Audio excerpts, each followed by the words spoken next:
초저금리 시대 예금 이자는 갈수록 낮아지면서 시중에 풀린 유동성이 주식과 부동산 시장으로 몰리고 있습니다. 특히 2030 세대를 중심으로 영혼까지 끌어모아서 대출을 받아 투자한다는 영끌과 비투라는 신조어가 생길 정도인데요. 그 현상을 짚어보는 세 차례 기획보도 중 첫 번째 순서입니다. 박지용 기자가 전합니다.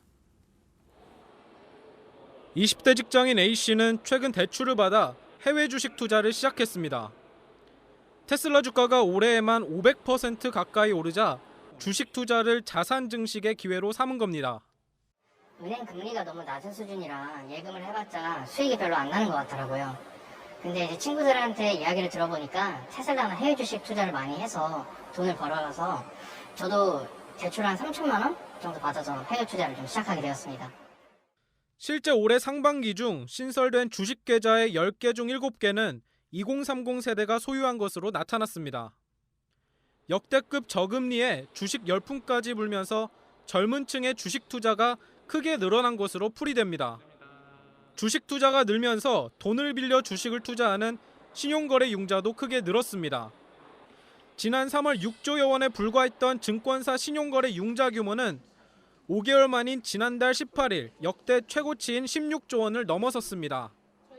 밀레니얼 세대의 주식 투자 현상은 미국과 중국을 비롯한 주요국에서도 유사한 형태로 나타날 정도로 보편화되고 있습니다. 주식만 하는 게 아닙니다. 올 상반기 부동산 투자를 가장 많이 한 것도 2030 세대로 나타났습니다. 지난 7월 서울 아파트를 가장 많이 사들인 층은 30대였습니다. 올해 직장 3년 차인 B씨는 최근 3억 원 가까이 대출을 받아 남양주에 있는 한 아파트를 구입했습니다. 요즘 금리도 계속 싸고요. 집값이 계속 오르는 추세인데 지금 아니면 집을 살 수가 없다고 생각을 해서 한 2억 7천에서 8천 정도 대출을 받아서 집을 바로 샀습니다.